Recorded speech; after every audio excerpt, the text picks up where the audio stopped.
굉장히 똑똑하고 지도자이고 존경받는 유대 사이에 훌륭한 분이셨습니다. 그래서 선생이다, 지도자다 이런 평판을 받을 정도로 이 교육적인, 학적인 이런 면에서 훌륭한 그런 분이셨는데, 어느 날 예수님을 밤에 찾아왔다 그랬죠. 그래서 예수님과 대화를 나누는 중에 첫 번째 질문이 있었는데, 거듭남에 관한, 중생에 관한 질문을, 영생에 관한 그 의문을 서로 나누면서 어떻게 그런 일이 있을 수 있습니까? 사람이 나이가 들고 늙어서 어떻게 어린아이가 다시 어릴 때 태어나는 걸 모르겠는데, 나이가 들어서 오히려 어떻게 다시 뱃속에 들어갔다가 다시 나올 수가 있습니까? 이렇게 질문을 했습니다. 그 질문에 대해서 예수님께서는 책망을 하셨어요. 네가 선생이 돼가지고 그것도 모르냐. 이렇게. 웬만하면 좀 친절하실 법도 한데 예수님께서 그렇게 야단을 치실 정도면 뭔가 니고데모에 대한 기대가 있었던 것 같아요. 네가 선생으로서 그 정도는 알아야지, 이렇게 얘기를 하신 거죠. 그랬더니 그 니고데모가 감도 못 잡고 또 엉뚱한 질문을 하는데 예수께서 친절하게 설명을 해 주십니다. 그래서 거듭남이라고 하는 것은 물과 성령으로 거듭나지 않고서는 거듭날 수가 없고, 거듭나지 않고서는 하나님 나라를 알 수가 없다. 그러면서 뭐라고 덧붙이느냐 하면, 이 바람이 이렇게 불고 어디서 바람이 오고 가고 하는지 모르는 것처럼 성령의 역사도 그런 것이다. 나뭇잎이 움직이는 걸 보면 바람이 불고 있구나, 이렇게 결과론적으로 우리가 알게 되는 거지, 시작도 과정도 모든 그 역사의 움직임을 우리 눈으로 목도할 수 있는 게 아니라, 내가 거듭났다, 내가 구원받았다 하는 사실을 생각해 보니까 이게 성령의 역사구나, 이렇게 우리도 알 수 없는 가운데 일어난 보이지 않는 세상이라고 하는 역사가 분명히 있다, 이렇게 말씀을 하시면서 네가 이 땅의 일도 제대로 모르는데 어떻게 하늘의 일을 알겠냐, 이렇게 말씀하세요. 이 땅에서 일어나는 자연의 이치나 또 우리 눈으로 보고 있는 이런 질서 가운데에서도 우리가 알지 못하는 일도 많이 있는데 어떻게 영적인 일을 네가 알겠느냐 하면서, 너의 그 지식, 지혜, 이해력, 상식, 경험 이런 걸 너무 이렇게 내세우고 그걸 절대시하지 마라, 그렇게 말씀을 이렇게 해주시는 거죠. 그래서 그 말씀이 어디까지 이어지느냐 하면 요한복음 3장 16절까지 하나님께서 이처럼 세상을 사랑하셔서 독생자를 보내셨다. 하늘에서 내리신 그분이 다시 올라가시고 하는 이런 중보사역을 통해서 하늘과 땅을 통일시키고 연결시키는 이런 구원사역을 행하신 것이다, 이렇게 쭉 설명을 해주신 거예요. 그래서 그 니고데모가 처음에는 황당하게 생각했다가 점점 마음에 깨달음이 생기면서 어떻게 됩니까? 내가 아는 지식과 내가 가진 일반적인 이 이해력을 가지고는 리저너블하지 않다고 나는 안 받아들였는데, 보이지 않는다고 해서 과학적으로 검증되지 않는다고 해서 나는 그것을 믿지 않았는데 이런 영적인 세상이 있었구나 하고 그것을 점점 받아들이게 되어서, 그 요한복음 제일 마지막에 어떻게 됩니까? 니고데모가 예수를 믿고 크게 헌신하는 이런 성도의 그룹에 들어오게 되는 거죠. 그래서 참 믿음은 이런 과정이 있구나. 그런데 그 과정이라고 하는 것은 확실히 깨달음과 관련이 있다. 깨달음이 있어야 된다.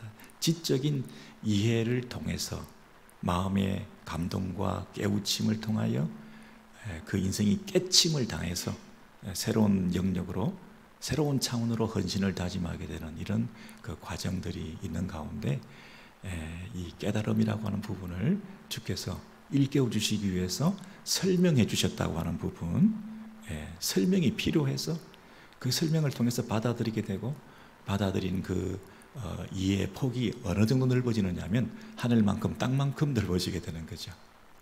그래서 영적 시야가 좁았는데 이 시야가 넓어지고 또 영적 사고력이라고 하는 것을 가지게 되어서 매사를 이제는 합리주의적으로만 생각하지 않고 영적으로 생각하게 되었다. 이 합리주의적 사고방식을 뛰어넘는 영적 사고력을 우리가 점점 증진시켜 나가는 것이 신앙생활의 성장과 직결된 것이다. 이렇게 말할 수 있습니다. 첫 번째, 어떻게 그런 일이 있을 수 있습니까? 이 질문은 정당하고 옳다. 잘 모르니까. 어떻게 이런 일이 있을 수 있습니까? 물을 수 있습니다. 그런데 그것에 대해서 고집스럽게 하지 않고 자신의 한계와 연약성을 인정하면서 예수님의 책망을 달게 받고 책망받고 기분 나빠서 나는 안 하겠다, 나는 안 믿겠다, 기분 나쁘다 이러지 않고 책망을 받아들여서 그분의 설명을 들으면서 새로운 영역으로 우리가 나아가게 된 거죠. 그런데 우리는 놀랍게 이 니고데모의 그 영적 무지에 대해서 어떻게 신앙생활을 합리적으로 생각하냐, 말도 안 돼 하면서 우리는 자유주의자들을 비웃듯이 뭐 성육신도 못 믿죠, 동정녀 탄생도 못 믿죠, 성경에 나오는 기적도 못 믿죠, 천지창조도 못 믿죠. 그렇게 믿지 못하는 거, 오병이어 사건도 못 믿죠. 뭐 나오는 거 다 못 믿습니다. 그러니까 못 믿으니까 그것을 합리적으로 이해를 해보려고 타협할 때가 많이 있습니다. 뭐 오병이어 사건도 어떻게 이 자유주의 신학자들이 설명을 하느냐 하면 진짜 그 수만 명을 먹인 사건이 아니고 그 아이가 도시락을 탁 내놓으니까 그걸 감동을 받아서 다른 사람들도 다 지가 가지고 온 도시락 다 내놨다. 그래서 그 영향력이라는 게 얼마나 크냐. 한 사람이 자기의 것을 내놓았을 때 감동을 해서 다른 사람들까지 다 내놓고 서로 나눠 먹는 이런 일들이 있어서 그게 기적 아니냐, 다른 게 기적이냐 이러면서 이 소위 기적 사건들을 합리적으로 해석을 해서 납득하고 기적 사건 그 자체를 부인하는 겁니다. 뭐 예수님께서 동정녀 탄생을 했다. 그러면 모든 위인들은 탄생 신화가 있는 거 아니냐. 그 사람이 실제로 그렇게 놀라운 기적이 일어났기 때문에 그 사람이 위인이 아니라 그 사람이 위인이기 때문에 그런 기적과 표적 같은 그런 탄생의 그런 신화적인 일들이 나중에 갖다 붙은 거야. 미화시키느라고. 그러니까 예수님도 훌륭한 분이었기 때문에 그 사람에 대한 탄생을 미화해서 생과도 보존하고 대통령만 돼도 그 인생을 새롭게 조명하고 이러지 않냐. 그러니까 예수님 같은 위인이 그런 탄생 신화를 가지는 것은 당연한 거 아니냐. 여러분 이런 식으로 다 갖다 붙이거든요. 여러분 제 얘기를 자꾸 듣다 보면 아 그게 더 맞겠다 이렇게 가실까 봐 제가 그런 얘기를 소개 안 한다 그랬죠. 왜냐하면 합리주의적인 사고방식에 익숙한 사람들은 그런 해석이 훨씬 이해가 잘 되고 신앙생활 하는데 거리낌이 없어요. 그냥 말도 안 되는 기적이 일어났다 그러면 잘 못 믿는 여러분의 그 근성이 내 안에 자리 잡고 있기 때문에 그래요. 자, 그래서 우리가 일평생 싸워야 될 게 뭐냐면 내 안에 있는 합리주의적인 생각이라는 거예요. 니고데모가 참 어리석구나. 어떻게 거듭남이 어린애 뱃속에 들어갔다가 다시 나온다고 하는 그런 질문을 할 수가 있냐. 유치하다.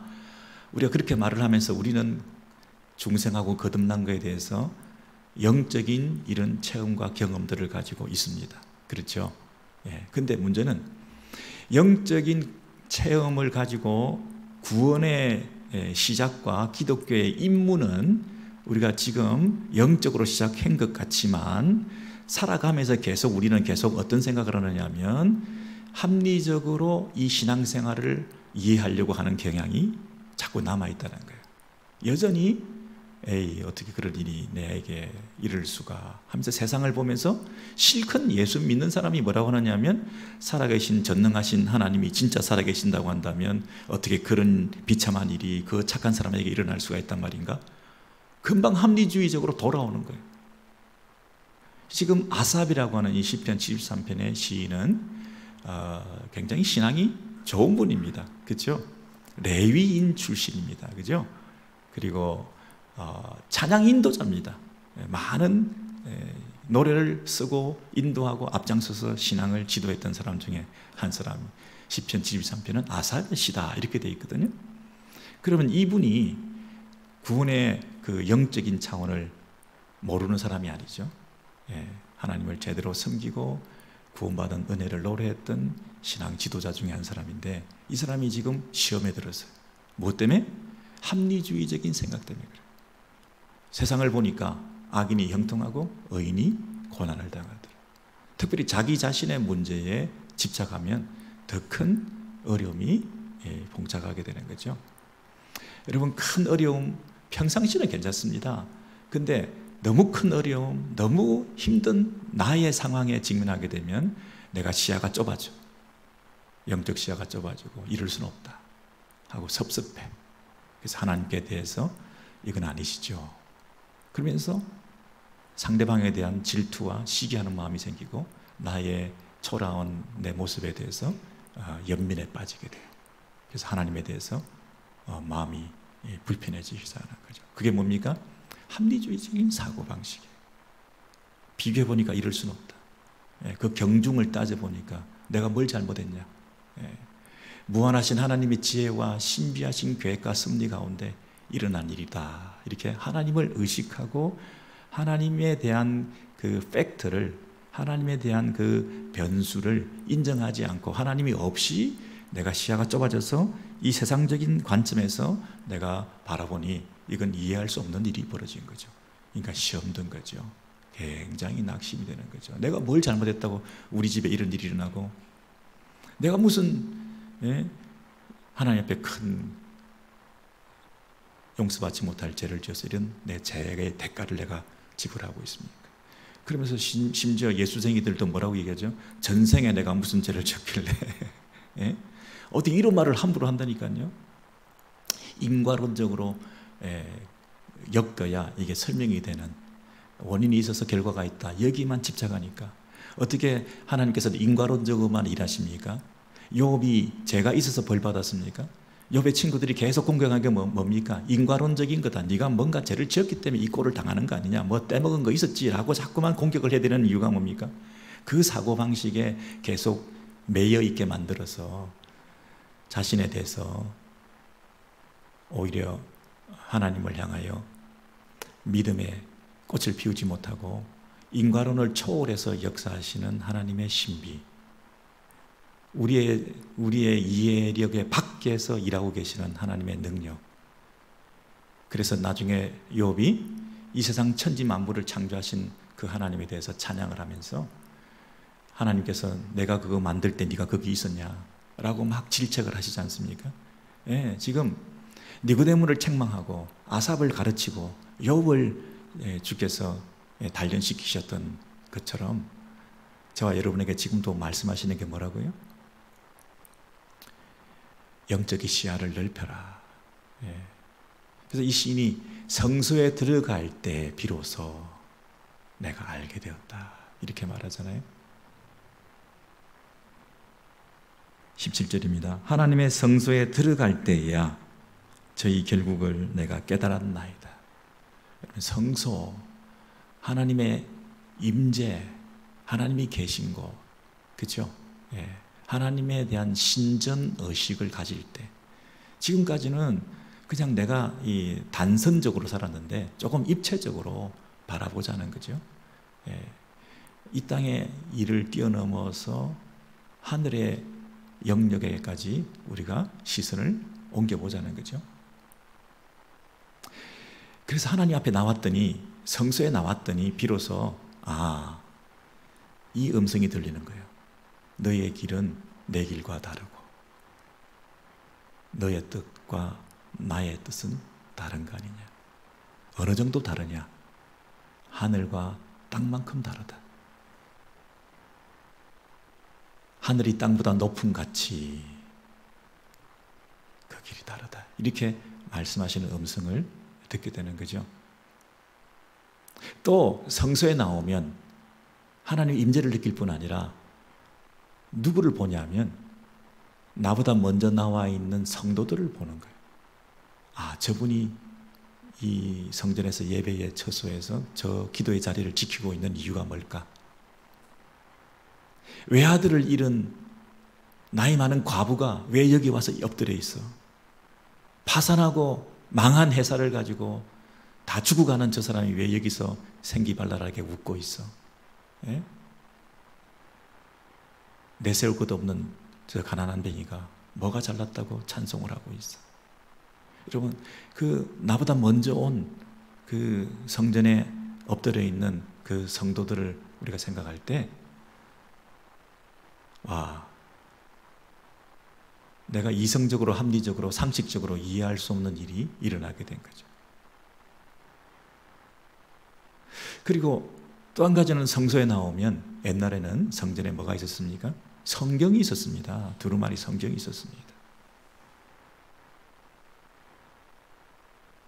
아, 성경, 하나님의 말씀, 설교, 성경 공부. 여러분, 이런 말씀을 접하게 될 때에 성서에서 얻는 유익을 우리가 가질 수 있고요. 또 한 가지는 그 성경 안에 있는 성도들의 삶, 성경의 인물들에 대해서 우리가 배우게 되죠. 아벨을 우리가 어떻게 그냥 집에서 알겠습니까? 성경을 펴야 아벨을 배우죠. 아벨은 그냥 제사에서 뭐 경쟁이 붙어서 형한테 맞아 죽은 줄 알았는데 성경을 조금 자세히 보니까 아벨은 믿음으로 제사를 드렸다. 근데 그 제사가 의롭게 되는 제사였다. 아담과 하와 이후에 그 죄로 막혀있는 하나님과의 관계를 열어가는 제사를 드렸는데 그 제사를 통해서 죄의 용서를 받고 하나님과 관계가 회복되는 의를 득하게 되는 제사였다. 그래서 이 제사함, 의로움이라고 하는 것은 하나님께서 주시는 선물이구나. 여러분, 그렇게 아벨, 에녹, 아니 하나님과 동행했다 그러는데 눈에 보이지도 않는 하나님과 동행하는 에녹이 300년을 동행하다가 하늘로 올리었다. 나도 지금 하나님이 안 보여서 진통하고 있는데 이 에녹이 한결같이 300년을 하나님과 동행했다. 와, 이 하나님과 동행의 의미가 뭔가? 노아는 눈에 보이지 않는 것을 약속을 받아서 방주를 짓고 자기 가족들을 구원했다고 그러는데, 여러분, 이 눈에 보이지 않는 것을 믿는 것이 진짜 믿음의 모습이구나. 내가 지금 안 보인다 보여달라 부르짖고 여기까지 와서 하나님 앞에 엎드렸는데 우리 신앙 선배들은 다 안 보이는 것을 믿었다는 사실이 놀랍구나. 성경에 나와 있는 인물뿐만 아니라 교회사적으로 우리가 봐서, 야, 우리 신앙의 선배들은 이렇게 화형을 당하고 핍박을 당하면서도 끝까지 예수를 부인하지 않고 믿음으로 살았던, 이게 도대체 뭔가 정말 이해가 안 되고 어리석은 짓을 한 것 같은데, 그 신앙의 선배들의 그 순교적 삶을 통해서 야, 정말 뭔가 있구나. 여러분, 성서에 가면 하나님 임재를 느끼고 먼저 와 있는 성도들을 보게 되고 성경을 읽게 되고 성경 속의 인물들을 만나게 되고 교회사를 통해서 위대한 선배들을 만나게 되어서 성서에 왔더니 내 영적인 시야가 열리게 되었다. 그래서 합리적으로 생각하고 말도 안 된다고 생각했던 이 좁은 내 이 시각이 교정되어서 하늘과 땅만큼이나 넓은 새로운 시야를 갖추게 되어서 아무런 걱정과 염려가 없이 이 하나님의 일에 대해서 전적으로 신뢰하는 마음이 생겼다. 나의 인생을 그분께 맡길 수 있는 믿음이, 담대함이 내게 생겼다. 이렇게 고백하는 자리까지 나오게 되는 거죠. 그래서 그동안 이해되지 않았던 그 부분, 악인의 형통에 대해서 야, 하나님의 통치 영역이 미치지 않는 곳에서 지 마음대로 날뛰는 저들의 승승장구하는 모습이 있었던 것에 대해서 하나님은 도대체 뭐하고 계시나? 라고 생각을 했는데, 저 인간 잡아가지 않고 왜 저대로 내버려 두고 저렇게 승승장구하게 내버려 두나? 라고 생각했는데, 그 영역까지도 하나님의 통치가 미친다 하는 것에 대해서 알게 되었다는 거예요. 여러분, 그 밑에 보십시오. 18절입니다. 주께서 참으로 저희를 미끄러운 곳에 두시며 파멸에 던지시니. 여러분, 저희를 미끄러운 곳에 두시며 파멸에 던지시니 할 때, 그 저희는 저희의 결국을 내가 깨달았나 할 때, 그 결국, 그들의 결국인 것처럼 그 일의 처음과 나중, 그들의 운명, 그들의 삶, 그리고 그들의 현재 상태까지도 알게 되었다. 결국이라고 하는 것은 전체를 알게 되었다. 나는 부분적으로 보고 있는데 전체를 보게 되었다. 그리고 최종적인 것을 알게 되었다. 나는 현재를 보고 있는데, 여러분, 병원에만 가도 의사 선생님한테만, 병원에만 들어가도 병이 낫는 사람이 있어요. 의사 선생님이 한마디만 해줘도 뭔가 큰 원리를, 건강의 비결을, 인사이트를 가지는 사람이 있어요. 자기를 고치고 자기를 교정하고 자기 삶을 돌아볼 수 있는 새로운 건강의 출발을 할 때가 있어요. 내가 위장을 움켜쥐고 위가 아파서 죽겠다고 왔는데, 소화가 안 된다고 왔는데, 의사 선생님은 신경성일 수 있으니까 스트레스를 풀고 운동을 하시고 마음을 느긋하게 가지시라고. 아니, 나는 위장이 제일 문제인 줄 알았는데 정신적인 문제였다고 이렇게 얘기를 하는 전체적인 시각을 가지게 되지 않았습니까? 하물며 하나님 성소에 나왔을 때 내가 부분적인 문제, 이 문제, 이해 안 되는 이 부분 가지고 진통을 하고 있는데 넓게 길게 보게 되었다고 하는 그런 시야를 가지게 되지 않았습니까? 그래서 그동안 하나님이 터치하지 않고 영역이, 통치의 영역이 미치지 않는 이 악인들의 형통과 날뛰임에 대해서 그것은 하나님도 어떻게 할 수 없나 보다 라고 생각을 했는데, 사실은 하나님의 섭리는 거기까지 미친다. 하나님이 무한하신 지혜 가운데 그들을 내버려 두시기도 하고 허용하시기도 하고 지켜보시기도 하고 하면서 그들의 현재 상태가 형통하고 든든한 반석 위에 든든히 서간다고 나는 부러워했는데, 그의 현재의 주소는 미끄러지는 곳에 있다는 거예요.